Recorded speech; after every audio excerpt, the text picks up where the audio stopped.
Depuis ce matin 6 heures, la ville de Figuig est l'objet d'attaques extrêmement violentes de la part de l'armée algérienne.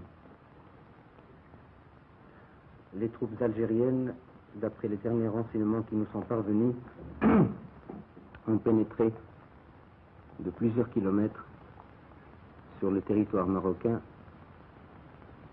s'efforçant et réussissant à occuper les hauteurs dominant la ville de Figuig. Un bombardement extrêmement violent a eu lieu. On déplore des victimes parmi les civils et la petite garnison militaire qu'il y avait à Figuig. Car en fait, il n'y avait à Figuig qu'une compagnie de l'armée royale. Je souhaite que le nombre des victimes ne s'étende pas au-delà de ce qui est déjà constaté.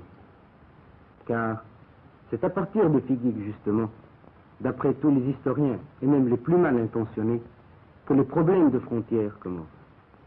Tandis que, entre Figuig et Oujda, il ne saurait y avoir de problème.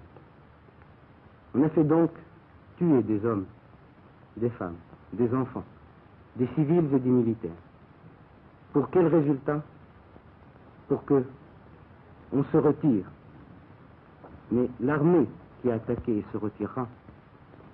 Elle ne se retirera pas seulement avec son barda sur le dos, il se retirera avec une mauvaise conscience, avec le poids d'un péché, qui est celui d'avoir fait couler le sang après la convention de Bamako et le jour d'un vendredi, jour où tous les croyants vont à la prière et jour où tous les croyants, qu'ils soient en Maroc, en Algérie, en Tunisie ou dans le Moyen-Orient, ne peuvent que remercier le ciel et remercier Dieu d'avoir mis un terme à cette effusion de sang entre frères.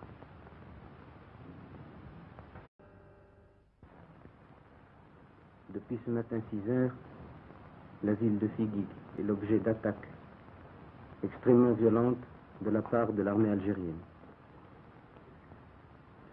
Les troupes algériennes, d'après les derniers renseignements qui nous sont parvenus, ont pénétré de plusieurs kilomètres sur le territoire marocain,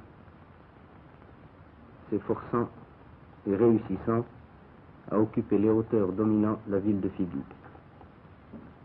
Un bombardement extrêmement violent a eu lieu.